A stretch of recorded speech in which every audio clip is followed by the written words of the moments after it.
నమస్కారం. లైవ్ షోకి స్వాగతం. ఈరోజు అతిథుల పరిచయం శ్రీ తిలక్ గారు, సీనియర్ పాత్రికేయులు, ప్రముఖ విశ్లేషకులు, శ్రీ కాకుమాన్ రాజశేఖర్ గారు, వైఎస్ఆర్ కాంగ్రెస్ పార్టీ అధికార ప్రతినిధి, శ్రీ లోకనాథన్ గారు, సిపిఎం సీనియర్ నేత. ముందుగా ఈరోజు కొన్ని ఆసక్తికరమైన వీడియోలు చూద్దాం. ఒక మాజీ ఐఏఎస్ ఆఫీసర్ ఆంధ్రప్రదేశ్లో ఉన్న పరిస్థితిని కళ్ళకి కట్టినట్లుగా వివరిస్తున్నారు. తాజాగా కూడా సిద్ధార్థ కౌశల్ గారు స్వచ్ఛందంగా అని చెప్పి జనరల్గా అట్లాగే రాయిస్తారు. ఆయన మీ ఉద్యోగం వద్దు ఏమొద్దు అని చెప్పి ఆంధ్రప్రదేశ్ నుంచి ఐపీఎస్ ఆఫీసర్ వెళ్ళిపోయిన తీరు ఇవన్నీ కూడా నిన్న కూడా చూసాం.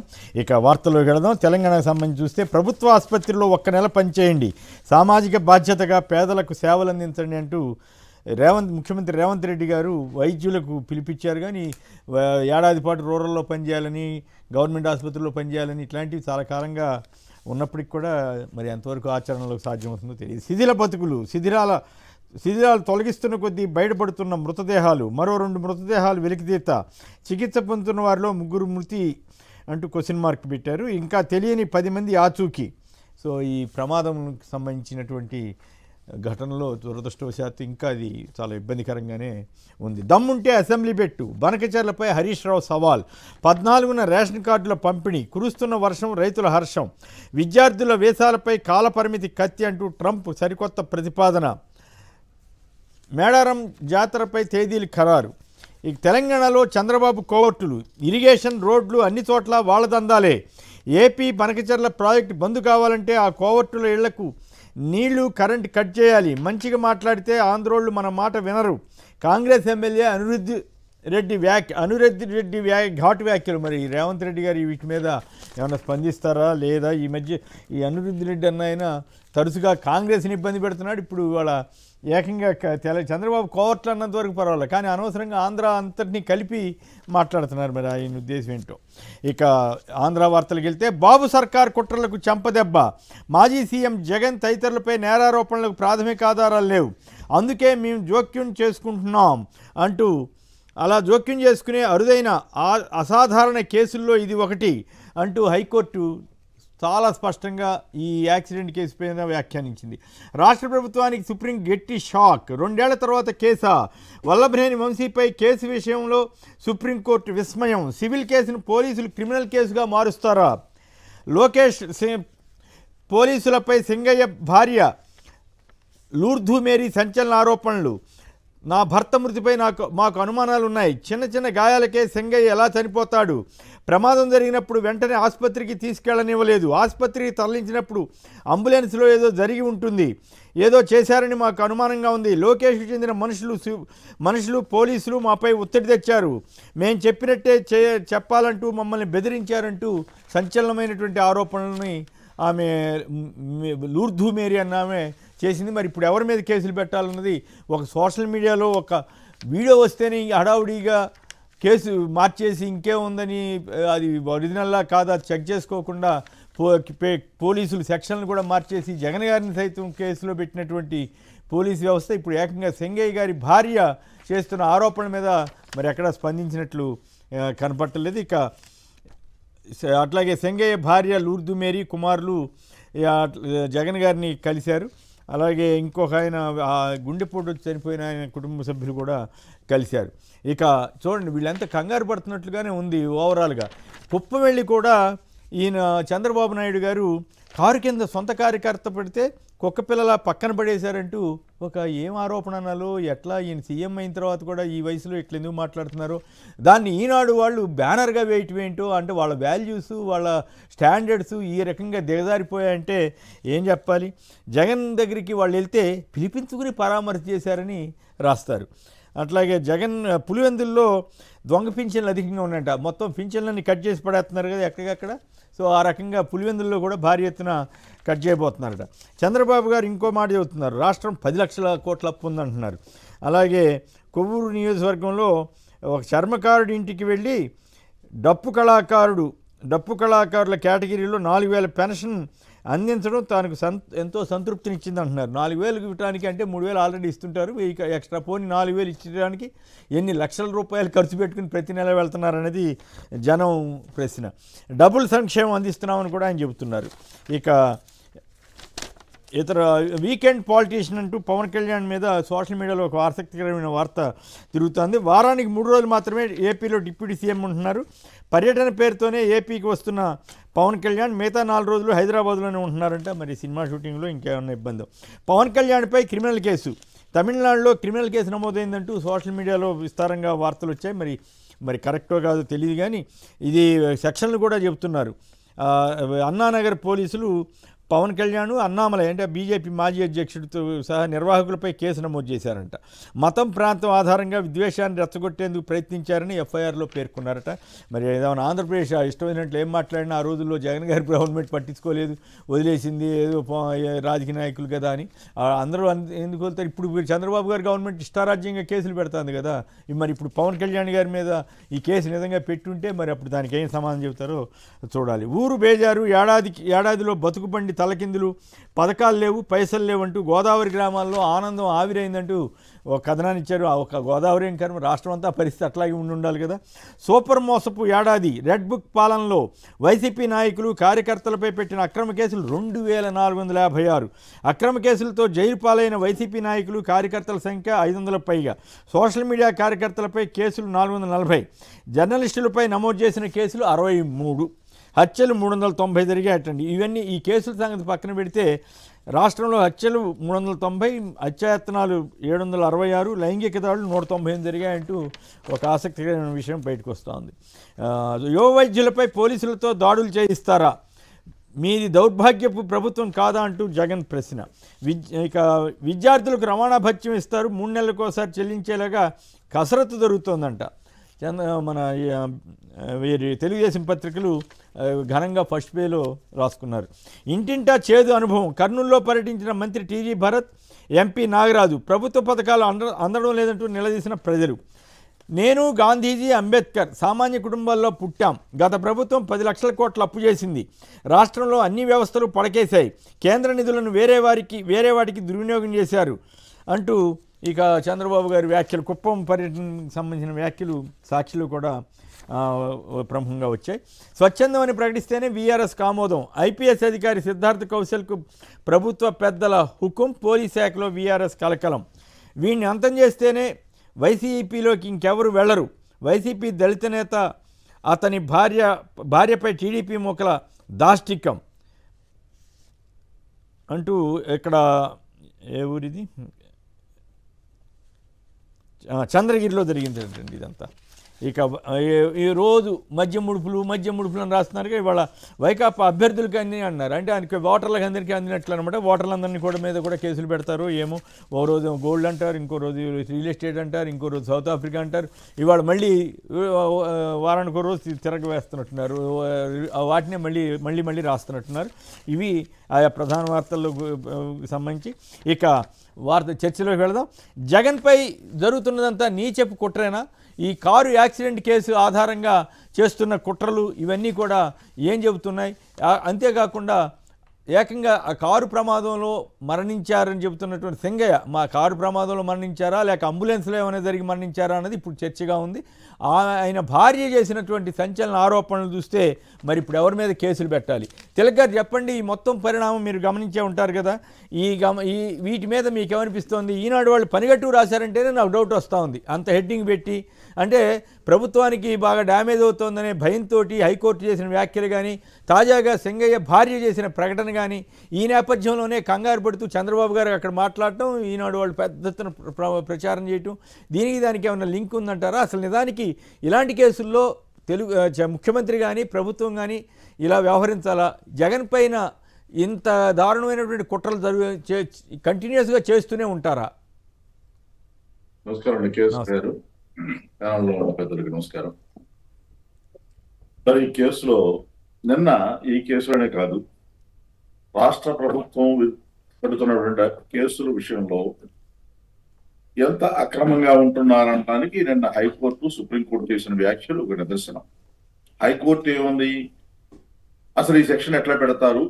మాజీ ముఖ్యమంత్రి అందులో ప్రయాణికుడిగా ఉన్నాడు, ఉద్దేశపూర్వకంగా చంపాలని ఉద్దేశం ఉంటే తప్ప ఈ సెక్షన్ పెట్టకూడదు, అందువల్ల ఈ సెక్షన్ కొట్టేస్తున్నాం అని చెప్పేసి, నిలిపేస్తున్నాం అని చెప్పేసి అసాధారణ అధికారాలు ఉపయోగించేటువంటి అసాధారణ కేసుగా దాన్ని పరిగణించింది. సుప్రీంకోర్టు ఏమంది వల్లభనేని వంశీ కేసులో సివిల్ కేసుని 2 ఏళ్ల క్రితమో 3 ఏళ్ల క్రితమో లేకపోతే ఎప్పుడో జరిగిన కేసుని సివిల్ కేసుని క్రిమినల్ గా ఎలా మారుస్తారు మీరు అని చెప్పి సుప్రీంకోర్టు ప్రశ్నించింది. ఈ రెండింటినీ కనుక పరిశీలించినట్టయితే రాష్ట్ర పోలీసులు పెడుతున్నటువంటి కేసులు ఏ రకంగా ఉంటున్నాయి, ఎంత అక్రమంగా ఉంటున్నాయి అనేది చాలా స్పష్టంగా అర్థమవుతుంది. ఒకటి. 2, హైకోర్టు జోక్యం చేసుకుని జగన్మోహన్ రెడ్డి గారు అందులో ప్రయాణికుడు అయినప్పుడు అతని మీద కేసు ఎలా పెడతారని చెప్పి హైకోర్టు ప్రశ్నించింది. దీని మీద తెలుగుదేశం పార్టీ రియాక్షన్ ఏమిటి? తెలుగుదేశం పార్టీ నాయకుడు ప్రెస్ మీట్ పెట్టి హైకోర్టు స్టే ఇవ్వడం ఏంటి ఈ కేసులో? చాలా ఆశ్చర్యంగా ఉంది, అసలు దర్యాప్తు ఆపమానట్టు చెబుతుంది అని ప్రశ్నించారు. అంటే కోర్టును కూడా ప్రశ్నించే స్థాయికి వెళ్ళిపోయారు. ఇక ఈ రాష్ట్రంలో ప్రతిదానికి పోలీసులను ఉపయోగిస్తున్నారంటానికి అనేక దృష్టాంతాలు ఉన్నాయి. నిన్న సరే ప్రత్యర్థి పార్టీల మీద పెడుతున్నారు, వ్యక్తుల మీద పెడుతున్నారు, నాయకుల మీద పెడుతున్నారు, ప్రశ్నించిన సోషల్ మీడియా కార్యకర్తల మీద పెడుతున్నారు, జర్నలిస్టుల మీద పెడుతున్నారు. ఇప్పుడు ఆ మెడికల్ విద్యార్థుల మీద కూడా వాళ్ళ మీద కూడా పోలీసులను ఉపయోగించారు. అంటే ఇక పోలీసులను ఉపయోగించి పరిపాలన చేయడం తప్ప వీళ్ళకి వేరే పరిపాలన పద్ధతులు అంటే ఏం లేవా ఇక అనే సందేహం వస్తుంది. ఈ కేసులో మరి చాలా స్పష్టంగా హైకోర్టు చెప్పినప్పుడు కూడా ప్రెస్ మీట్ పెట్టి లేకపోతే చంద్రబాబు నాయుడు కామెంట్స్ ఆ రకంగా నిన్న ఒక ప్రశ్న కూడా వేశారు తెలుగుదేశం వాళ్ళు. సింగయ్య భార్యను పిలిపించుకుని పరామర్శ ఏమిటని ఇవాళ పేపర్లో వచ్చింది. మరి అసలు సత్తెనపల్లి ఎందుకు వెళ్ళారు? పరామర్శకే కదా. ఆ కార్యకర్త తన పార్టీ కార్యకర్త ఆత్మహత్య చేసుకుంటే పరామర్శించడానికి వెళ్తుంటే పర్మిషన్ ఎందుకు ఇవ్వలేదు? ఎందుకు ఆంక్షలు విధించారు? ఎందుకు బందోబస్తు ఇవ్వలేదు? మాజీ ముఖ్యమంత్రి రక్షణ ఏర్పాట్లు ఎందుకు చేయలేదు? ఇవన్నీ వదిలేసి ఇప్పుడు కొత్తగా చనిపోయిన సింగయ్య భార్యను పిలిపించుకుని పరామర్శించట. వాళ్ళు వచ్చి కలిస్తే పిలిపించుకోవడం ఏంటి? ఎస్పీ గారు కూడా దీంట్లో ఈ కేసులో ఆయన ముద్దాయిగా ఉండి సింగయ్య భార్యని పిలిపించుకుని మాట్లాడడం ఏంటి? దీని లీగల్ ఒపీనియన్ కూడా తీసుకుంటామని చెప్పేసి ఒక ప్రకటన చేశారు. సింగయ్య భార్య ఒక ఆరోపణ చేసింది, అసలు అంబులెన్స్ లో చంపేశారేమో అని. దాని మీద విచారణ జరుపుతామనే మాట ఎక్కడ ఎస్పీ గారు దాంట్లో లేదు. ఒకటి. చనిపోయిన రోజున ఆవిడ ఇచ్చిన స్టేట్మెంట్ ఆధారంగానే, ఫిర్యాదు ఆధారంగానే మేము దర్యాప్తు చేస్తున్నాం, ఆ రోజున ఈ మాటలు చెప్పలేదు అన్నారు. మరి ఎస్పీ గారు మొదటి ప్రెస్ మీట్ లో చెప్పారు జగన్మోహన్ రెడ్డి గారు ఉన్నారని. ఎస్పీ గారు మొదటి ప్రెస్ మీట్ లో ఏం చెప్పారు? ఆయన ఎవరు, ఫలానా కారు, ఫలానా ఓనరు, ఫలానా డ్రైవరు అని అరెస్ట్ చేశారు కదా, కారు కూడా సీజ్ చేశారు కదా. ఆ తర్వాత ఎందుకు అభిప్రాయం మార్చారు? ఎస్పీ గారు చెప్పిన దానికి కోర్టులో చెప్పిన దానికి తేడా ఏంటి? ఎస్పీ గారు ఒక వీడియో దొరికింది అన్నారు, కోర్టులో ఏం చెప్పారు? సోషల్ మీడియా నుంచి పోలీసు ఎస్ఐ డౌన్లోడ్ చేసుకుంటూ చెబుతున్నారు. అసలు పొంతం లేదు, ఓ పద్ధతి లేదు, ఒక ఎంక్వైరీ విధానం లేదు. ఇది ఈ రకంగా ఎంతసేపుగా టార్గెట్ జగన్, టార్గెట్ వంశీ అన్నట్టుగా ఈ 2 కేసులు సాగినాయి. దీన్ని జరిగిన తప్పును సరిదిద్దుకోవడం కాకుండా ఈ రకమైన ధోరణిలో వ్యవహరిస్తున్నారు. నేను ఒక మాట అయితే ఈ సందర్భంలో చెప్పదలుచుకున్నానండి. న్యూస్ పేపర్లను నమ్ముకుని, పర్టికులర్ గా ఆంధ్రజ్యోతి, ఈనాడు వంటి పత్రికలు, కొన్ని ఛానల్స్ ను నమ్ముకుని తెలుగుదేశం పార్టీ రాజకీయం చేయదలుచుకుంటే గతంలో 89లోను 2004లోను ఇలాగే ఓడిపోయారు. మళ్ళీ అదే పరిస్థితి వస్తుంది. ఆ పత్రికలే గట్టెక్కేస్తాయి, ప్రజలు కాదు, ప్రజలను నమ్ముకోవాల్సిన అవసరం లేదు, మీడియాని పోలీసులను నమ్ముకుంటే చాలని వాళ్ళు అనుకుంటే మాత్రం వాళ్ళు అగాధంలో పడిపోతారంటే మాత్రమే అని మాత్రం నేను చెప్పగలను. కేసర్ గారు. రైట్. లోకనాథ్ గారు చెప్పండి, ఏమిటి మీకేమనిపిస్తుంది ఈ కేసు, ఇట్లాంటి కేసులు పెట్టడం కానీ ఇవన్నీ చూస్తే? అసలు ఈ ప్రభుత్వం పోలీసుల మీద ఆధారపడే పనిచేస్తోందని ఇప్పుడు తిలక్ గారు కూడా అంటున్నారు. ఆ కేసులో చనిపోయిన వ్యక్తి భార్యే స్వయంగా చెబితే ఆ యాంగిల్లో కేసుకు విచారణ జరపకుండా ఇప్పుడు ఎవరి మీద కేసులు పెట్టాలి? కారులో ఉన్న వాళ్ళ మీద కూడా కేసులు పెట్టిన పోలీసులు ఇప్పుడు స్వయంగా భార్య చేసిన ఆరోపణలు, వ్యక్తిగత అనుమానాల మీద ఎందుకు దర్యాప్తు చేయట్లేదని మీరు అనుకుంటున్నారు? లోకనాథం గారు. కేసీఆర్ గారు నమస్కారం. మన తిలక్ గారు చాలా విషయాలు తెలియజేశారు. మొట్టమొదటి నుండి ఈ ప్రభుత్వం ఏదైతే రెడ్ బుక్ రాజ్యాంగం ఉందో దాన్నే అమలు చేస్తూ ఉన్నారు. ఇక్కడ చట్టాలు కానీ ఏవి కానీ అమలు చేసే పరిస్థితి లేదు. పోలీసు వ్యవస్థ తెలుగుదేశం పార్టీకి, తెలుగుదేశం నాయకులకి అనుగుణంగా మారే పరిస్థితి ఉందన్నది స్పష్టం. దళితుల మీద కానీ, మహిళల మీద కానీ దాడి జరుగుతున్నప్పుడు కనీసం దాని సెక్షన్లు పెట్టడం, వాళ్ళని కోర్టులకు వెళ్ళడం అనేది కన్నా రాజకీయ కక్ష సాధింపు చర్యలు అనేవి పెరుగుతూ ఉన్నాయి. స్పష్టంగానే మనకు అర్థమవుతుంది కదా. ఒక సీఎం కాన్వాయ్కి సంబంధించి ఇట్లాంటి ఘటన జరగడానికి పోలీసులు వ్యవస్థే స్పష్టంగా, భద్రతా వ్యవస్థ వైఫల్యం అనేది స్పష్టంగా అర్థం అవుతా ఉంది. రెండోది, వెళ్తున్న ముఖ్యమంత్రి మీద అంతకుముందు ఎస్పీ గారు కానీ పోలీసులు కానీ ఇచ్చిన ప్రకటనకి తర్వాత ఇచ్చిన ప్రకటనకి కూడా చాలా తేడా ఉంది. ఎందుకు? ఇప్పుడు ఈ రోజు తెలుగుదేశం ప్రభుత్వం ఉండొచ్చు, రేపు వైఎస్ఆర్ ప్రభుత్వం రావచ్చు, లేకపోతే ఇంకొక ప్రభుత్వం రావచ్చు. చట్టం మారదు కదా. ఆ చట్టానికి అనుగుణంగానే ఎవరికైనా ఏ కేసులైనా పెట్టాలి, ఆ రకంగా చర్యలు తీసుకోవాలి. రోజుకు ఒక రకంగా మాట్లాడటం వల్ల ఆ వ్యవస్థ మీదే ప్రజలకున్న విశ్వాసం తగ్గిపోయే పరిస్థితి వస్తుంది. కాబట్టి ఇట్లాంటివి జరుగుతున్నప్పుడు సమగ్రంగానే విచారణ జరిపి దానికి సంబంధించిన దాంతో చూడాలి తప్ప రాజకీయ కోణం నుండి చూడకూడదు. రెండో అంశం, ఒక విషయం వచ్చినప్పుడు దానికి సంబంధించిన దాంట్లో ఎవరు దోషులు, ఎవరు అనే విషయాన్ని కోర్టులు నిర్ణయం చేయాలి. పోలీసులు కాదు నిర్ణయం చేసేది. ఎఫ్ఐఆర్ పెడతారు, ఛార్జ్ షీట్ పెడతారు, దాన్ని ఎంక్వైరీ చేస్తారు, కోర్టులు తేల్చాలి. వీళ్ళే ఒక జడ్జిమెంట్ ఇచ్చి ఇది జరిగి ఉంటుంది, అది జరగలేదనే దగ్గర చట్టం చదువులు. ఇదే కాదు, ఇటీవల కాలంలో మీకు తెలిసే ఉంటుంది, ఎవరైతే ఆందోళనకారులు ఉన్నారో వాళ్ళందరికీ నోటీసులు ఇస్తున్నారు. ఏమని నోటీసులు ఇస్తున్నారంటే, మీ ఆఫీసులో పెట్టుకునే దానికి కూడా అనుమతులు కావాలి అనేది నిన్న నాకు వచ్చి ఒక నోటీస్ ఇచ్చారు. ఆఫీసులో పెట్టుకునే మీటింగ్లకు కూడా నోటీసులు ఇచ్చారు. మా ఆఫీసులు పెట్టుకునే మీటింగ్లు కూడా వాళ్ళకి పర్మిషన్లు ఇవ్వాలంట. ఇదేమి చట్టం చెప్తుంది? లోకనాథ్ గారు సిపిఎం పార్టీని కూడా వ్యతిరేక పార్టీ కింద ముద్రేసేసారేమో. నేను ఆ నోటీస్ ఇచ్చినప్పుడు ఒకటే చెప్పాను, తెలుగుదేశం కానీ అట్లాగే జనసేన కానీ బీజేపీ కానీ మిగతా వైఎస్ఆర్ పార్టీ కానీ సిపిఐ కానీ సిపిఎం పార్టీ అందరూ నోటీసులు ఇవ్వండి, చట్టం బాగుందా లేదనేది డీజీపీతో మాట్లాడించండి. అంతే తప్ప కొంతమంది మీద, ఆందోళనకారుల మీద తీసుకొచ్చి పెడితే మాత్రం మేము తీసుకోమనేది రిజెక్ట్ చేసాం. ఎందుకు ఇది వస్తుంది? ఒకవైపున ప్రజాస్వామ్యం గురించి రోజు మాట్లాడుతూ 4-1 అని పెడుతున్నారు. ఇప్పుడు కొత్తగా 4 సార్లు ముఖ్యమంత్రి అంట, ఏడాది పాలన అని చెప్తున్నారు. లా అండ్ ఆర్డర్ ఎలాగుందనేది ఏడాది పాలనలో స్పష్టంగా అర్థమవుతుంది కదా.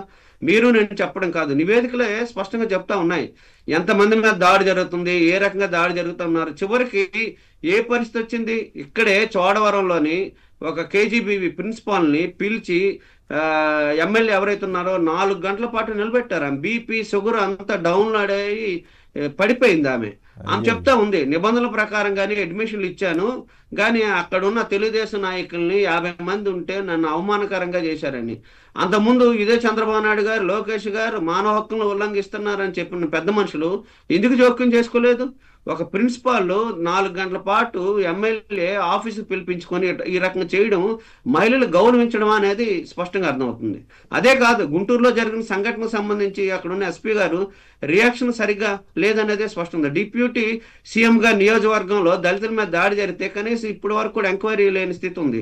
అంటే సాధారణ ప్రజానీకానికి సంబంధించి జరిగిన ఘటనల మీద పోలీసులు స్పందించే స్థితి లేదనేది స్పష్టంగానే మనకు అర్థం అవుతా ఉంది. అంటే ఎవరికి సేవ చేస్తున్నారంటే పాలకులు ఎవరైతే ఉన్నారో వాళ్ళు సేవ. వాస్తవంగా రాజ్యాంగంలో పోలీసు వ్యవస్థకి చాలా కీలకమైన వ్యవస్థ. ఈ వ్యవస్థ స్వచ్ఛందంగా పనిచేయాలి, రాజకీయాలకు అతీతంగా చేయాలి, సంఘటనలు ఆధారం చేసుకొని వాస్తవాలను పరిశీలించి ఆ వాస్తవాల ద్వారాగానే శిక్షలు విధించాలి. ఆ రకంగా కాకుండా మనం నచ్చినట్లు మేము ప్రభు భక్తులుగా మేము నిరూపించుకుంటా ఉంటే సాధ్యమనే పని కాదు. కొంతమంది నిజాయితీ పరులు, సిద్ధార్థ కౌశిక్ ఉన్నారు, ఆయన నిన్న విఆర్ఎస్ ఇచ్చిన సందర్భాలు ఉన్నాయి. మరి అధికారులు ఎందుకు ఈ రకమైన? అంతకుముందు ఐపీఎస్ ఆఫీసర్ మనందరికి తెలుసు ఆంజనేయులు గారికి ఈరోజు జైల్లో ఉండే స్థితి ఉంది. మరి ఐఏఎస్ ఏ ప్రభుత్వం రానివ్వండి, ఐఏఎస్ ఐపీఎస్లకు సంబంధించి మీరు చట్ట ప్రకారంగా వెళ్ళాలని నిర్దేశించాలి తప్ప దానికి భిన్నమైన వ్యవహారం చేస్తే ఏ రకంగా వాళ్ళు పనిలో నిజాయితీ నిబద్ధత నిరూపించుకునే స్థితి వస్తుంది. కాబట్టి ఇట్లాంటివన్నిటికి సంబంధించిన దాంట్లో సరైనది కాదు. ఈ ప్రభుత్వం గతంలో ఏదైతే రెడ్ బుక్ రాజ్యాంగం ఏదైతే ఉందో దాన్నే అమలు చేసే స్థితిలో ఉంది తప్ప దాని నుండి బయటపడే స్థితి లేదు. ఆయన అది కూడా హెచ్చరిక చేస్తున్నారు లోకేష్ గారు. ఇప్పుడు ట్రయల్ బేస్డ్ గానే ఉన్నాం, మిగతా వాళ్ళ మీద కేసులు కూడా పెడతామని. ఇట్లాంటి బెదిరింపులు ప్రజలు దేనికి మ్యాండేటరీ ఇచ్చారు? ప్రజలకి అందుబాటులో ఉండే పరిపాలన తీసుకురావాలి, ప్రజల సౌకర్యాలు మెరుగుపడాలి, మరింత జీవన విధానంలో మార్పులు తీసుకురావాలి. కానీ దాని భిన్నమైన వ్యవహారం చేయటం సరైనది కాదనేది మేము భావిస్తున్నాం. రైట్. కొండలరావు గారు నెల్లూరు నుంచి. కొండలరావు నమస్కారం, మాట్లాడండి. ఎవరు అభ్యంతరకర వ్యాఖ్యలు చేయొద్దు దయచేసి, ఎందుకంటే దానికి యాజమాన్యం కానీ మేము కానీ బాధ్యత వహించాం. పద్ధతిగా మాట్లాడండి. రైట్, కట్ అయినా. రైట్, రాజశేఖర్ గారు చెప్పండి, ఏమిటి చంద్రబాబు గారిని కుప్పం వెళ్ళి కూడా ఇదే మాట్లాడుతున్నారు. ఈనాడు వారు దాన్నే మహాపవిత్రంగా అది కుక్క పిల్లల పక్కన పడేశారంటూ అంత దారుణంగా ఆయన మాట్లాడడం, వీళ్ళు ప్రముఖంగా పరవటం మీకేమనిపిస్తూ ఉంది? అదే టైంలో లూర్దు మేరీ సంచలన ప్రకటన. ఇప్పుడు ఎవరి మీద కేసులు పెట్టాలి? అప్పుడు ముందుగా ఒక మాట చెప్పాలంటే సార్, ఈ కుప్పం పర్యటనలో ముఖ్యమైనటువంటి అంశాలు ఒకటి రెండు మాట్లాడచ్చు. ఒకటి వచ్చి మీరు చెప్పినట్టుగా మరి కారు కింద పడితే కుక్కను తీసి పడేశారు అని. వాస్తవం మరి ఆలోచన చేస్తే జగన్మోహన్ రెడ్డి గారు చీమకు కూడా తలపెట్టినటువంటి హాని తలపెట్టినటువంటి వ్యక్తి. అలాంటి వ్యక్తిని మరి ఈ విధంగా మాట్లాడటం అనేటువంటిది దురదృష్టకరమైనటువంటి విషయం. అక్కడ జరిగినటువంటి సంఘటన అది ఫ్యాబ్రికేటెడ్ అనేటువంటిది స్పష్టంగా కనపడతా ఉంది. ఒక్క మాటలో చెప్పాలంటే, ఒకవేళ కారు కింద పడ్డాడు అనుకున్నాం, పడబోయే ముందు వీడియో ఏమైంది, పడిన తర్వాత వీడియో ఏమైంది కారు దగ్గర అనేటువంటిది బయట పెట్టాల్సినటువంటి అవసరం ఉంది. కేవలం ఆ కారు టైర్ కింద మనిషి ఉన్నట్టుగా ఇప్పుడు ఏఐ ద్వారా ఇప్పుడు అన్ని సృష్టించవచ్చు. అలాగే సృష్టించి తీసుకొచ్చి అలా పెట్టేసి మరి దాన్ని మరి కోర్టు ముందు పెడితే అది కోర్టు కూడా అంగీకరించినటువంటి పరిస్థితులు, కోర్టు కూడా వ్యతిరేకించిన, అంటే 105 కింద బిఎన్ఎస్ సెక్షన్ 105 కింద ఏ విధంగా పెడతారనేటువంటిది ప్రశ్నించింది కూడా మరి కోర్టు. సో అలాంటి పరిస్థితులు అంటే దిగజారి ఏదో ఒక విధంగా జగన్మోహన్ రెడ్డి గారిని ఇబ్బంది పెట్టాలి, ఏదో ఒక విధంగా ఏదో ఒక కేసులో ఇరికిచ్చేసి జైలుకు పంపాలనేటువంటి ఆలోచనతోని ఈ ప్రభుత్వం రెడ్ బుక్ రాజ్యాంగంతో పనిచేస్తుంది అనేటువంటి స్పష్టమవుతూ ఉంది. అది అంటే ఇప్పుడు వాళ్ళ కుటుంబ సభ్యులు కూడా మరి జగన్మోహన్ రెడ్డి గారిని కలవడం, అసలు యాక్సిడెంట్ జరిగినటువంటి సందర్భంలో ఆవిడ స్పష్టంగా లూర్దు మేరీ గారు మరి స్పష్టంగా ఏమన్నారు, కారు కింద పడ్డారన్నారు. ఓకే, తర్వాత ఆయన చక్కగా ఆయన పక్కకు తీసుకొచ్చాక కాలు మీద కాలు వేసుకుని పడుకొని ఉండవైతే ఆయనంతటా ఆయన లేవడం, చెయ్యి కొద్దిగా ఊతమిస్తే లేవడం, అంబులెన్స్లోకి వెళ్ళడం అంత బాగుంది. వాళ్ళతో ఆయన ఫోన్లో కూడా మాట్లాడడం కూడా జరిగింది. ఇంత జరిగిన తర్వాత కారులో నుంచి హాస్పిటల్కి వెళ్ళే మధ్యలో ఏమి జరిగింది, లోపల ఎవరున్నారు, ఏం చేశారు, ఇప్పుడు చచ్చిపోయే అంత దెబ్బలేం తగలలేదు. ఒకవేళ కారు నిజంగా మరి ఆయన గొంతు మీద ఎక్కినట్టుగా వాళ్ళు చూపిస్తూ ఉన్నది, గొంతు మీద ఎక్కితే అసలు మరి ఎలా బతుకుతారు? అంత ఫార్చునర్ కారును మరి అంత వెయిట్ ఉండేది, బుల్లెట్ ప్రూఫ్ కారు, అంత వెయిట్ ఉండేటువంటి దాని మీద ఏ విధంగా బతుకుతారు, ఏ విధంగా మళ్ళీ మాట్లాడగలుగుతారు అనేటువంటిది కూడా ఇక్కడ ఆలోచించాల్సినటువంటి, అంటే అంత క్రియేట్ చేసినటువంటిది అనేది స్పష్టంగా కనపడుతూ ఉంది. అయితే ఇప్పుడు అక్కడ హాస్పిటల్ ఆవిడ స్పష్టంగా చెప్తా ఉన్నారు ఏదో జరిగింది. ఎక్కడ చూసినా ఇంక్వెస్ట్ రిపోర్ట్లో కూడా ఇంక్వెస్ట్లో ఏముంది, దోక్కుపోయినట్టుగాను గీక్కుపోయినాయి, అక్కడెక్కడ చిన్న చిన్న దెబ్బలు తప్పితే వేరే ఏం లేవనేటువంటిది ఇంక్వెస్ట్లో వచ్చింది. అది పోలీసు కూడా ఉంటుంది అక్కడ ఇంక్వెస్ట్లో, ఖచ్చితంగా పోలీసు వాళ్ళు కూడా ఉంటారు. ఇంక్వెస్ట్ అప్పుడు కూడా ఏదో 2-3 పోలీసులు 4 ఉంటారు తప్పితే ఇక్కడ తీసుకొచ్చేసి ఒక బెటాలియన్ దింపేసి ఇంక్వెస్ట్ కూడా చేశారు. అంటే అంతా సీక్రెట్గా చేయాలని ఆలోచనతో. బట్ ఇంక్వెస్ట్ రిపోర్ట్లో కూడా, ఎందుకంటే అది డాక్టర్స్ చాలా జాగ్రత్తగా చేయాల్సినటువంటిది కాబట్టి వాళ్ళ ఉద్యోగాలకి ప్రమాదం కాబట్టి ఆ రిపోర్ట్లో స్పష్టంగా ఇంతవరకే దెబ్బలు తగిలిన తప్పితే సీరియస్ ఇంజురీస్ ఏమి లేవు అనేటువంటిది స్పష్టంగా చెప్పడం జరిగింది. కాబట్టి దాని మీద ఎంక్వైరీ చేయాలి, దానికి బాధ్యులు ఎవరు అటువంటిది, ఏం చేశారు అంబులెన్స్లు అనేటువంటి దాని మీద బయటికి తీసుకురావాల్సినటువంటి అవసరత ఉంది. వాళ్ళ మీద మరి చర్యలు తీసుకోవాలి తప్పితే కేవలం మరి జగన్మోహన్ రెడ్డి గారిని మాత్రమే ఇందులో ఒక కక్షపూరితంగా కుట్రపూరితంగా ఇరికించాలనేటువంటి ప్రయత్నం జరిగింది. బట్ న్యాయస్థానంలో న్యాయం జరుగుతుందని ముందు నుంచే చెప్తున్నాము. అలాగే మరి దాన్ని కేసును కూడా మరి న్యాయస్థానం ఖచ్చితంగా పూర్తి స్థాయిలో మాకు న్యాయం జరుగుతుందని మేము విశ్వసిస్తాం.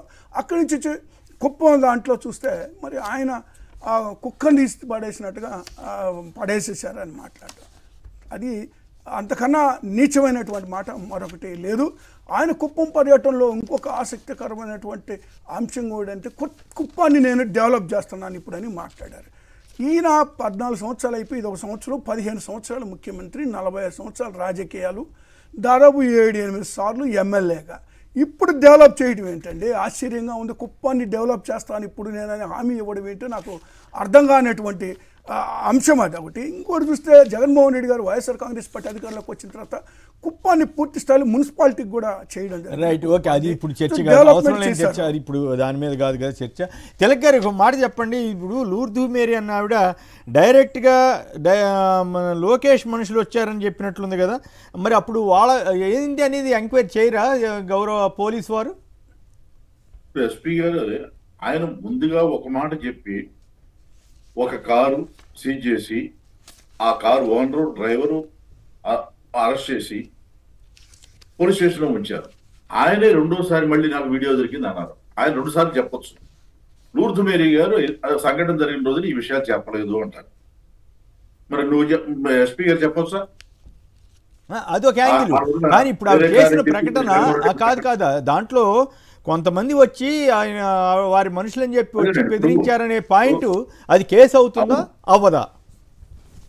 ఇప్పుడు ఆవిడ చెప్పిన దాని మీద ఎంక్వైరీ చేయాలి. చేయకుండా ఆయన ఏం చెప్తాడు, ఆ రోజు ఆవిడ ఎందుకు పిలిపించకుండా మాట్లాడారు దాని మీద ఎంక్వైరీ చేస్తానంట. అసలు విషయం పోయి ఎందుకు పిలిపించారన్నది వార్త కేసు అవుతుంది అన్నమాట. రాజకీయ నాయకుడు తెలుగుదేశం వాడు మాట్లాడినట్టు తప్ప ఎస్పీగా మాట్లాడినట్టు లేదు. ఓకే, ఓన్లీ అది కూడా ఎంక్వైరీ చేసి 2 చేయండి, తప్పు కాదు. చెప్పిన విషయాల మీద ఎంక్వైరీ చేస్తాను. లోకేష్ మనుషులు దిగిళ్ళారు, అంబులెన్స్ లో ఏం జరిగింది ఇవన్నీ కూడా ఎంక్వైరీ చేస్తాను. అంబులెన్స్ లో ఎవరెవరు ఉన్నారు, అంబులెన్స్ వచ్చే వరకు ఆటోలో తీసుకెళ్దామంటే ఎందుకు తీసుకెళ్ళా? వాడు వైసీపీ వాడు తీసుకెళ్తానంటే వైసీపీ వాళ్ళు అక్కడ ఉన్న కార్యకర్త ఎవరు ప్రజలు తీసుకెళ్తామంటే ఎందుకు అబ్జెక్షన్ పెట్టారు పోలీసులు? అంబులెన్స్ లోనే ఎందుకు తీసుకెళ్లారు? అంబులెన్స్ ఎక్కేటప్పుడు బాగా ఉన్న మనిషి మాట్లాడుతున్న మనిషి దిగేటప్పటికి ఎందుకు సరిపోయాడు? వీటన్నిటి సమాధానం చెప్పాలి, వీటన్నిటి మీద ఎంక్వైరీ జరపాలి. అది చెప్పట్లే ఆయన. రెండోది ఇంకో పాయింట్ కూడా చెప్పాడు ఆయన, ఇది ఈ వీడియో జగన్మోహన్ రెడ్డి గారు కారు కింద అతను పడి చనిపోయాడని వచ్చింది అని చెప్పాడు. ఎప్పుడన్నా ఫోరెన్సిక్ ల్యాబ్ అట్లా ఇస్తుందా? మెడ మీద కారు డ్రైవర్ ఎక్కడం వల్ల చనిపోయాడా లేదని చెబుతుంది తప్ప జగన్మోహన్ రెడ్డి గారి కారు ఆ కారు ఎక్కడం వల్ల చనిపోయాడు అని ఎప్పుడైనా ఫోరెన్సిక్ ల్యాబ్ ఇస్తుందా? అలా ఏ ఫోరెన్సిక్ ల్యాబ్ అది? తెలుగుదేశం అనుబంధం అది. ఎందుకు ఈ రకమైన మాటలు ఐపీఎస్ లో కూడా మాట్లాడుతున్నారు?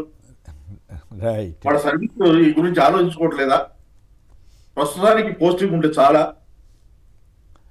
ఈ రకంగా మాట్లాడటం వలన వాళ్ళే సరే, అఫ్ కోర్స్ వాళ్ళ సర్వీస్ రికార్డ్ రాయాల్సింది సీఎం కాబట్టి భయం ఉండొచ్చు, కానీ మరి ఇంత దిగజారాలా? ఇంత జరుగుతున్నా డీజీపీ గారు మాట్లాడరు. అదో విచిత్రమైన పరిణామం ఈ రాష్ట్రంలో. ఏ సంఘటన జరగనే ఉండే ఆయన అసలు డీజీపీ గారు అసలు మాట్లాడు. ఇంత విచిత్రమైన పరిణామాలన్నీ ఈ రాష్ట్రంలో జరుగుతున్నాయి. సుధాకర్ రెడ్డి గారు కాణిపాకం నుంచి. సుధాకర్ రెడ్డి గారు నమస్కారం, మాట్లాడండి. కుమార్ గారు నమస్కారం. మీకు ప్యానెల్లో ఉన్న పెద్దలకు నమస్కారం. చాలా దారుణంగా ఉంది కుమినేని గారు. అసలు అతను ఎట్లా వచ్చాడు, ఏ కారు కింద పడ్డాడు, అసలు పక్కన కాన్వాయ్ ఎక్కడ పడుతుంది, జగన్మోహన్ రెడ్డి కారు ఎక్కడ వెళ్తుంది అనేది కూడా కరెక్ట్ గా చూపించడం లేదు, చెప్పడం లేదు. అసలు ఆయన ఫుట్పాత్ పైన హ్యాపీగా పనుకొని ఉన్నాడు. అంత పెద్ద డబ్బులు ఉంటే ఆయన కాలు మీద కాలు వేసుకొని కూర్చొని నిలబడుకొని పడుకునే. ఇప్పుడు తాజాగా ఆ లూర్దు మేరీ అన్న ఆవిడ చేసిన సంచలనమైన ఆరోపణలు, పలానా వాళ్ళ మనుషులు వచ్చి నన్ను బెదిరించారని చెప్తే అది పెద్ద కేసు కావాలి కదా, అదే కేసు ఎందుకు కావట్లేదు అనేది ఆశ్చర్యం కలిగిస్తుంది. అవును, ఎందుకంటే కుమినేని గారు ఇప్పుడు వాళ్ళ ఇంటికి వెళ్ళాల్సిన అవసరం ఏముంది? తప్పు జరగకుండా ఉంటే వాళ్ళ ఇంటికి ఎందుకు వెళ్తారు వీళ్ళు? అదే సమస్య ఉంది. ఇంకోటి ముఖ్యమైన మా విషయం కూడా ఒకటి చెప్పాలనుకున్నాను, చెప్తాను కుమినేని గారు. మామిడి తోట రైతులు మేము చిత్తూరు జిల్లా, మా పరిస్థితి అత్యంత దారుణంగా ఉంది కుమినేని గారు. అవును, నేను గత 2-3 రోజులుగా దాని మీద డిబేట్ కూడా నడపడం జరిగింది మిత్రమా. ఎందుకంటే పరిస్థితి ఎట్లా ఉందంటే 1.5 రూపాయికి వచ్చేసింది పరిస్థితి కుమినేని గారు. అసలు కోత కూలి 4.5 రూపాయలు. కరెక్ట్. ఇప్పుడు 1.5 రూపాయకి రైతు అమ్ముకొని ఏం 9వ బతకాలి? తారీఖు జగన్ గారు వస్తారంటున్నారు కదా, ఇప్పుడు మాకు ఊరట కలిగించే విషయం. జగన్ గారు 9వ తారీఖు బంగారుపాలెం వస్తున్నారు. ఆయన వచ్చిన తర్వాత ఏమన్నా మాకేమన్నా కొంచెం అంటే నష్టపోయాం కాబట్టి ఇప్పుడు ఎకరాకి ఇంతైనా ప్రభుత్వం మాకేమన్నా ఇచ్చట్టుగా జగన్మోహన్ రెడ్డి గారు ప్రయత్నం చేస్తారని ఒక నమ్మకం మటుకు మాకు కలుగుతా ఉంది కుమ్మినేని గారు. ఆయన వస్తున్నప్పుడు కాస్త కొంత దిగి వస్తుంది కదా ప్రభుత్వం, చూద్దాం మరి. ఆయన వచ్చాడంటే కొంచెం మెరుగుపడుతుందని మేము ఇక్కడ ఒక ముఖ్యమైన విషయం ఏంటంటే, ఇప్పుడు జగన్ గారు కారు కింద పడ్డారు సింగయ్య గారు అనేటువంటిది పదే పదే ప్రచారాలు చేసి ఏదో ఫేక్ వీడియోలు తయారు చేసి ప్రచారం చేస్తున్నటువంటి సందర్భంలో మేము ఒక మాట అడిగాం. సరే అదే అలా ఉంచండి, అది ఎంక్వైరీ జరుగుతుంది, కేసు నడుస్తామని. మరి చంద్రబాబు నాయుడు గారు పర్యటనలో ఫర్ ఎగ్జాంపుల్ తీసుకుంటే మరి గోదావరి పుష్కరాల్లో 29 మంది మరి చనిపోవడం జరిగింది. దానికి కారణం ఎవరు? చంద్రబాబు నాయుడు గారు ఒక డాక్యుమెంటరీ తీస్తున్నటువంటి సందర్భంలో, ఆయనకు సంబంధించినటువంటి పబ్లిసిటీ కోసం తీసినటువంటి సందర్భంలో ఒక్కసారిగా గేట్స్ ఓపెన్ చేయడం వల్ల జరిగినటువంటి తొక్కిసలాట్లు 29 మంది చనిపోతే, ఆ రోజు జరిగినటువంటి సంఘటన ఏంటండి? ఇమ్మీడియట్గా చంద్రబాబు నాయుడు గారు పోలీస్ కంట్రోల్ రూమ్కి వెళ్ళిపోయి సీసీ కెమెరాలన్నీ చెక్ చేసి వీడియోలు కూడా డిలీట్ చేయడం జరిగింది. ఆయన మీద కేసు రానియకుండడానికి అవన్నీ చూసి ఎక్కడైతే ఆయన బాధ్యత అంటే అదే కదండి. ఇప్పుడు ఎంక్వైరీలో ఏమి జరిగినా అన్ని వ్యవస్థల్ని మేనేజ్ చేసిన చరిత్ర, ధ్వంసం చేసినటువంటి చరిత్ర చంద్రబాబు నాయుడు గారిది. అలాంటి పరిస్థితుల్లో దీన్ని కూడా అదేవిధంగా సాక్ష్యాధారాలు ధ్వంసం చేయడం జరిగింది. మరి కందుకూరులో చూస్తే 8 మంది చనిపోయారు. ఒక ఇరుకు రోడ్లో మీటింగ్ పెడితే కాలంలో పడి, అది అదులు పెడితే చీరల పంపిణీ అని చెప్పి గుంటూరులో పెడితే మరి అక్కడ ఒక 3 మంది చనిపోవడం. ఇంతమంది చనిపోతే ఎవరి మీద కేసులు పెట్టారు, ఎవరి మీద చర్యలు తీసుకున్నారు? ఇప్పుడు ఈ సంఘటనలో చూస్తే 50 మందిని మరి సింగయ్య గారు ఇంటికి పంపి లోకేష్ గారు పంపించారని చెప్పి మరి 50 మంది తీసుకెళ్లి పేపర్లు తీసుకెళ్లి సంతకాలు లోకేష్ గారు పంపించారని చెప్పారా, లోకేష్ గారు మనుషులు అని చెప్పారా? మనుషులు అదే ఆయన పంపించారు, నాకు సంబంధం లేదని ఆయన అంటారు కదా. లేదండి, ఆయన మనుషులు అని మేము ఆయన పంపించారు వచ్చాము మేము అని వెళ్ళి మరి ఆవిడని బెదిరించి మరి సంతకాలు పెట్టాలని కోరిన వాళ్ళు గట్టిగా ఉండబట్టి ఈరోజు సంతకాలు పెట్టకుండా వ్యతిరేకించారు. ఇప్పుడు అదే కదా సార్, ఇప్పుడు అక్కడ బేసికల్గా ఏంటంటే వాళ్ళకి వాస్తవాలు ఏం జరిగింది అనేది వాళ్ళకి ఒక అవగాహన ఉంది కాబట్టే దీనికి జగన్మోహన్ రెడ్డి గారికి సంబంధం లేదు అనేటువంటి మాట వాళ్ళు నమ్మారు కాబట్టి బలంగా వాళ్ళే స్వయంగా వచ్చి జగన్మోహన్ రెడ్డి గారిని కలవడం జరిగింది. దాన్ని కూడా రాజకీయం చేసి మరి వైఎస్ఆర్ కాంగ్రెస్ పార్టీ ఏదో తీసుకొచ్చి, ఇప్పుడు కోపం ఉన్న వాళ్ళు ఇంట్లో ఒక మనిషి చనిపోతే మరి వాళ్ళు పలానా వ్యక్తి కారణం అని వాళ్ళు ప్రచారం చేస్తున్న వాళ్ళు నమ్మితే వస్తారండి ఎవరైనా? ఎందుకు వస్తారు, ఎందుకు కలుస్తారండి? అందుకే నాకు అనుమానం ఏంటంటే ఇప్పుడు ఈ రకంగా కుక్కను పడేసినట్టు పక్కన పడేసారు ఇట్లాంటివి కావాలని స్టేట్మెంట్లు ఇవ్వటం వెనక ఉద్దేశం ఏమేంటిదంటే, వాళ్ళు పనికొట్టుకుని బ్యానర్గా ఇవ్వటం వెనక ఉద్దేశం ఏమేంటిదంటే, ఈ లూర్దు మేరీ గారి ప్రకటన ఓవరాల్గా వస్తున్న ఇది గవర్నమెంట్కి వ్యతిరేకంగా నెగిటివ్ అయింది, హైకోర్టులో వచ్చిన తీర్పు వ్యాఖ్యలు ఇవన్నీ కూడా ప్రభుత్వాన్ని డ్యామేజ్ చేసినాయి కదా, దాన్ని కవర్ చేయడం కోసం మరీ ఇంత రాస్తున్నారా అని నాకు డౌట్ వస్తుంది సార్. ఇప్పుడు ఈరోజు వాస్తవాల ప్రకారం కేసులు కాదు సార్, సోషల్ మీడియాలో ఏదొచ్చిందో, ఈనాడు పేపర్లో ఏదొచ్చిందో, జ్యోతి పేపర్లో ఏదొచ్చిందో అవి చూసిన తర్వాత మాత్రమే కేసులు వీళ్ళు పెట్టడం జరుగుతుంది. మొట్టమొదట మరి ఎస్పీ గారు జగన్మోహన్ రెడ్డి గారి కాన్వాయ్కి కారుకి సంబంధమే లేదని ఒక ఎస్పీ స్థాయిలో ఇచ్చినటువంటి వ్యక్తి స్టేట్మెంటు, ఆ తర్వాత మళ్ళీ 3-4 రోజులు మీరు చెప్పిందంటే వాస్తవం ఉన్నట్టుంది. తెలుగుదేశం పత్రికలు పచ్చి అబద్ధాలు రాసినా వాటిని ఆధారంగా తీసుకునే ఇది కనపడుతుంది. వాళ్ళే జనాన్ని రెచ్చగొడతారు, వాళ్ళే సింపుల్ గా. ఇంకొక మాట, దీనికి ముందు ఇదే సంఘటనకు ముందు జరిగిన ప్రవీణ్ మాస్టర్ పగడాల గారి విషయంలో జరిగిన సంఘటన చంద్రబాబు గారు ఈ టీవీలో పేపర్లో ఏమొచ్చిందండి, ఆయన మోటార్ సైకిల్ మీద వస్తున్నట్టు, ఎక్కడ యాక్సిడెంట్ జరుగుతున్నప్పుడు ఎక్కడ మందు కొన్నట్టు ఇది ఒక క్రియేట్ చేస్తారు సార్. క్రియేట్ చేసిన తర్వాత ఆఖరికి ఆ కేసుని ఏ విధంగా మరి ఎప్పుడైతే క్రైస్తవుల పెద్ద ఉద్యమాలు జరుగుతూ ఉన్నాయో ఆ కేసుని నీరుగార్చే విధంగా సోషల్ మీడియాలో వచ్చిన దానికి మాకు సంబంధం లేదని అప్పుడు ఎస్పీ గారు ఐజీ గారు స్టేట్మెంట్ ఇచ్చారు. అప్పుడు అట్లా ఇచ్చారు. సోషల్ మీడియాలో వస్తుంది ఆయన బండి మీద పడ్డాడని, ఆడబడ్డాడు ఏడబడ్డాడని, అక్కడ తాగాడని లేదా మందు కొన్నాడు ఏదేదో ప్రచారాలు వచ్చి మాకు అసలు కేసుకి ప్రభుత్వానికి సంబంధం లేదని ఇచ్చి మళ్ళీ దాన్ని ఆధారంగా తీసుకుని కేసుని క్లోజ్ చేశారంటే మనం అర్థం చేసుకోవచ్చు వాళ్ళు ఏ విధంగా ఫ్యాబ్రికేట్ చేస్తారో కేసెస్ అనేటువంటిది. రైట్. ఇక తిలక్ గారు చెప్పండి, వంశీ గారి కేసులో ఇప్పుడు వంశీ గారిని వదిలిపెట్టినట్లయినా ఇంకా ఏమైనా వేధించే అవకాశం ఉందనుకుంటున్నారా? ఇప్పుడు కోర్టు కొన్ని షరతులు విధించిందండి. అడ్డం పెట్టుకుని ఇంకా వేధించడానికి అవకాశం ఉంది. రెండోది, వంశీ గారి కేసులో హైకోర్టు ఇచ్చిన బెయిల్ కానీ ఇతర కోర్టులు ఇచ్చిన బెయిల్ మీద కానీ సుప్రీంకోర్టులో అయిపోయింది కాబట్టి ఇంకా ప్రయత్నం చేస్తారని అనుకుంటున్నాను. కాకపోతే కొత్త కేసులు ఏమైనా పెట్టచ్చు, దానికి ప్రయత్నం చేయొచ్చు అని నేను అనుకుంటున్నాను. అంతేగాని ఇప్పటితో ఆఫ్ చేస్తారని అనుకోవట్లేదు. రైట్. ఇంకొక ఆసక్తికరమైన విషయం ఏంటంటే చంద్రబాబు నాయుడు గారు కుప్పం టూర్లో భలే ఆసక్తికరమైన ప్రకటన చేశారు, బాగుంది. గాంధీజీ, అంబేద్కర్, నేను అంతా సామాన్యులుగానే పుట్టామని అట్లాగే రకరకాల వ్యాఖ్యలు ఆయన చేశారు. 10 లక్షల కోట్ల అప్పు అన్నారు, ఒక 4,000 రూపాయలు ఇవ్వటం ఎంతో సంతృప్తినిచ్చిందన్నారు ఒక చర్మకారుడి ఇంటికి వెళ్ళి.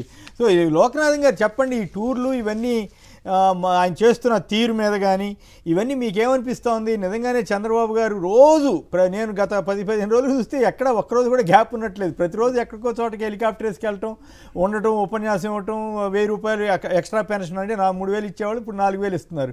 ఆ 1,000 రూపాయలు ఎక్స్ట్రా పెన్షన్ ఇవ్వడం కోసం ఇన్ని లక్షలు ఖర్చు పెట్టాలా? కొన్నిసార్లు అయితే కోట్లు కూడా ఖర్చు అవుతుందని కొందరు చెప్తారు, ఎంతవరకు నిజమో తెలియదు, కానీ లక్షలు అయితే అవుతుంది కదా. సో ఇప్పుడు తాజాగా ఆయన చేసిన స్టేట్మెంట్, నేను గాంధీజీ, అంబేద్కర్ సామాన్య కుటుంబాల్లో పుట్టాం అని ఆయన ఉద్దేశం ఏమిటిది అట్లా చెప్పడం వెనక?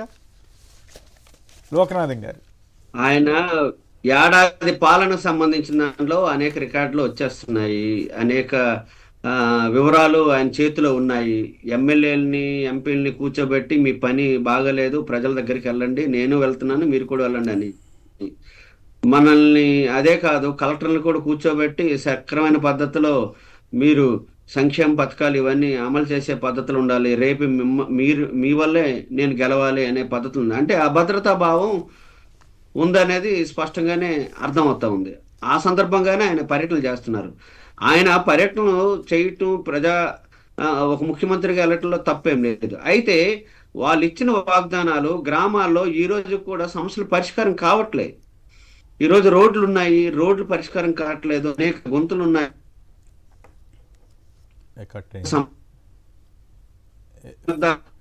కొంచెం ఫ్రీజ్ అవుతున్నట్లుందండి మీ వాయిస్. ఓకే, ఒక్క నిమిషం. టీవీ రెడ్డి గారు ఒంగోలు నుంచి.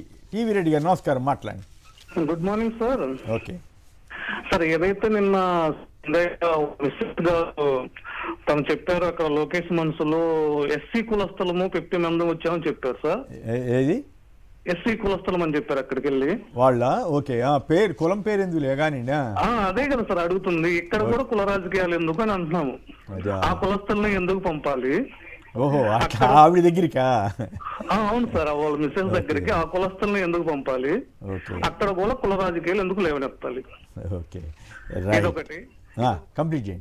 ఇంకో పాయింట్ ఏంటంటే, ఏదైతే సింగయ్య గారు యాక్సిడెంట్ అయిన రోజు పెట్రోలింగ్ లో ఉన్న ఏఎస్ఐ గారు వచ్చారు అక్కడికి. ఆయన వాకింగ్ రాలేదు కదా, వెహికల్ తీసుకుని వచ్చాడు కదా, గవర్నమెంట్ వెహికలే కదా అది. ఆ వెహికల్ లో ఎందుకు ఇమీడియట్ గా ఫస్ట్ ఎయిడ్ తీసుకెళ్లేదు? డిలే ఎందుకు చేశారు అక్కడ ఆటో అనే? అది రోప్ పార్టీ పెట్టకపోవటం ఇవన్నీ డౌట్స్ గానే ఉన్నాయి. హైకోర్టు ఆ వ్యాఖ్యలు చేసింది కాబట్టి దాన్ని కౌంటర్ చేయడానికి నిన్న చంద్రబాబు గారు అట్లాగే ఈనాడు పత్రిక వీళ్ళంతా చంద్రబాబు గారి వ్యాఖ్యల్ని ప్రముఖంగా ఇవ్వటం, పక్కన వదిలేశారని ఇంకా పదాలు వాడటం నాకు ఇష్టం లేదు.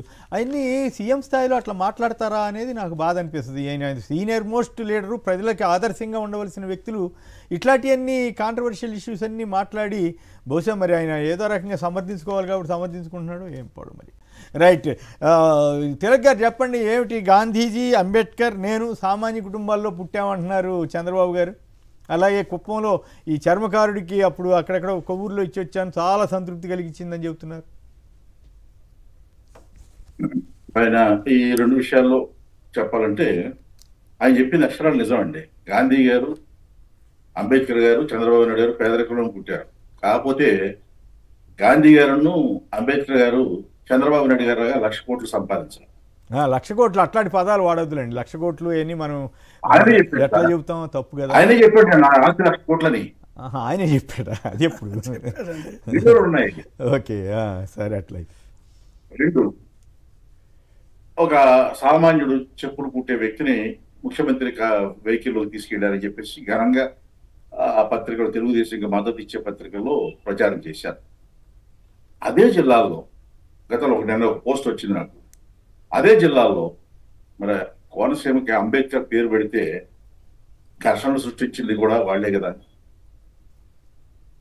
కీలకమైన దానికే పాయింట్ సమాధానం చెప్పారు, చెప్పు. కీలకమైన పాయింట్ చెప్పారా? అందువలన అక్కడ కావాలని అక్కడికి వెళ్ళి చర్మకారుడిని మీ కారు, సరే మీ కారులో ఎక్కించుకున్నారు, ఆయన దరిద్రం తీరిపోయిందా? ఆయనకి ఏమైనా ఆస్తులు వచ్చేసినాయా? ముఖ్యమంత్రి కారులో ఎక్కించుకుంటేనే, వెహికల్లో ఎక్కించుకుంటేనే గొప్ప, వాళ్ళని ఏదో ఉద్ధరించేసినట్టుగా ప్రచారం చేయటం ఎందుకు? ఏమిటి దాని వల్ల ప్రయోగం? అదే జగన్ గారు ఎవరితో మాట్లాడితే చాలు ఎన్ని రకాలుగా చెలవలు పలవలుగా రాసేవాళ్ళు ఆ రోజుల్లో.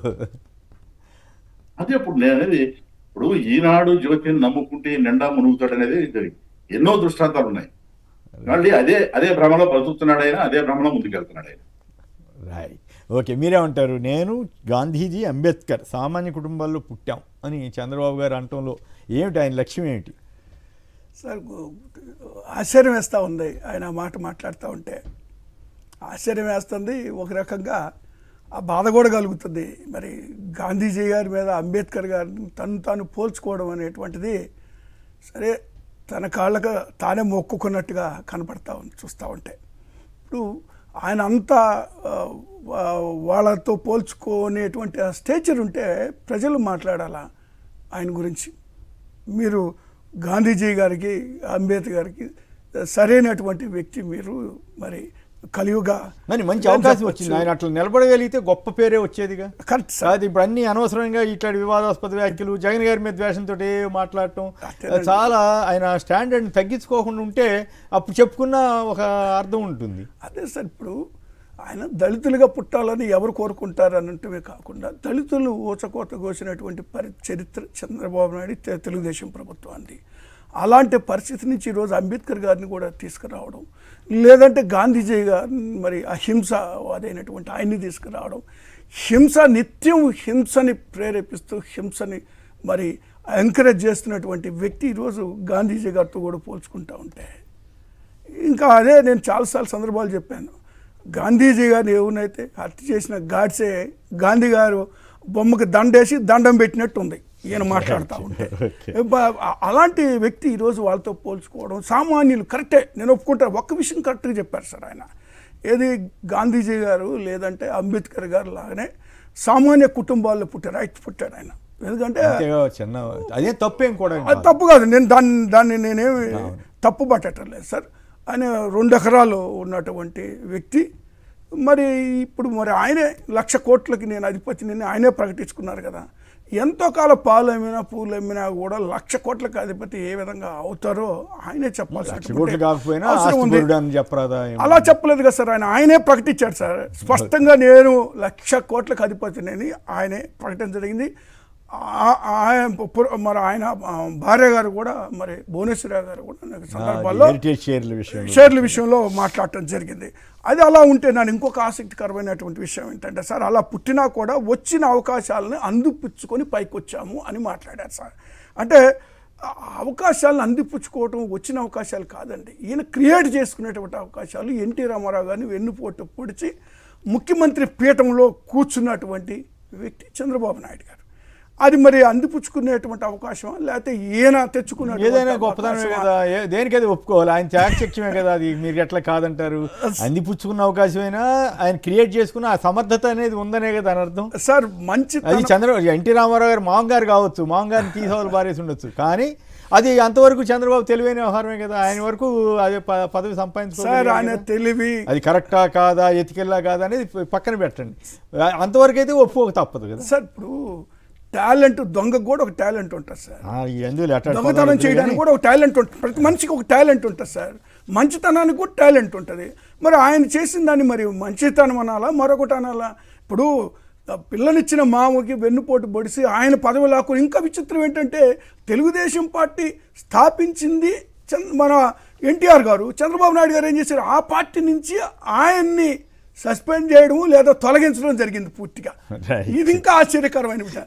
అన్ని గందరగోళాలు సృష్టించి ఆయన పదవి లాక్కుని ముఖ్యమంత్రి పీఠంలో కూర్చొని అందిపుచ్చుకున్న అవకాశాలను వినియోగించుకున్నానంటే దీనికి ఏ విధంగా ఏదేమైనా ఇది మాత్రం ఆసక్తికరంగానే ఉంది. నేను గాంధీజీ, అంబేద్కర్ సామాన్య కుటుంబాల్లో పుట్టామన్నంతవరకు వాస్తవే, కానీ ఆ తర్వాత మరి లోకనాథన్ గారు మాట్లాడతారా? లోకనాథన్ గారు చెప్పండి. ఇప్పుడు గాంధీజీ గారి గురించి కానీ అంబేద్కర్ గురించి కానీ పోల్చుకునే పరిస్థితి అంటే నక్కకి నాకు అనుకున్నంత తేడా ఉంది. వాళ్ళు యుగ పురుషులు, రాజ్యాంగ నిర్మాత, ఒక జాతి కోసం జీవితమంతా అంకితం చేసిన మనిషి, దేశ స్వతంత్రోద్యమంలో చాలా కీలకమైన పాత్ర నిర్వహించిన మనిషి గాంధీజీ గారు. వాళ్ళతో పోల్చుకోవడం అంటే మనం ఏ స్థితిలో ఉన్నాం అనేది సాధారణ కుటుంబం నుండే రావచ్చు, కానీ వాళ్ళ జీవితాలకు సంబంధించిన దానిలో చివరకు ఒక ఆశయం కోసం, ఈ రాష్ట్ర అభివృద్ధి కోసం ఏం మాట్లాడుతున్నారు? ప్రత్యేక హోదా గురించి కానీ, లేదు పోలవరం ప్రాజెక్టు నిర్వాసితులకు సంబంధించిన దాంట్లో కానీ, లేదనుకుంటే అనేక అంశాలు ఆయన చెప్పున్నాడు. అవి చేసి ఎవరైనా కంపారిజన్ చేస్తే అర్థమయ్యే పరిస్థితి ఉంటుంది. కాబట్టి వాళ్ళతో పోల్చుకునే దానికన్నా ఆయన ఏం చేయగలుగుతాడో ప్రజలకి చెప్పాల్సిన బాధ్యత. అయితే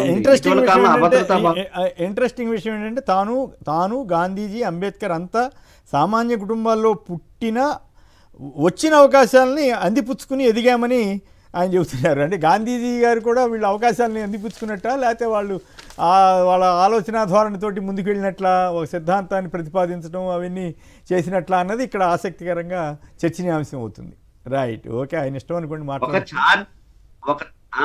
ఒక చారిత్రక నేపథ్యంలో గాంధీజీ గారు స్వతంత్రోద్యమంలో కీలకమైన పాత్ర నిర్వహించారు. ఒక చారిత్రక నేపథ్యంలో రాజ్యాంగ నిర్మాతగా అంబేద్కర్ ఉన్నారు.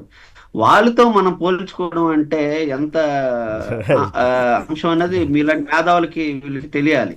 కాబట్టి మనకి ప్రజలు ఇచ్చిన వాగ్దానాలు ఏవైతున్నాయో వాగ్దానాలు అమలు చేయండి, అప్పుడు ప్రజలే మనల్ని గుర్తిస్తారు తప్ప దాని పక్కన పెట్టి ఇష్యూని డైవర్ట్ చేసే పద్ధతి చేయటం అనేది ఇందులో భాగంగానే కనిపిస్తుంది.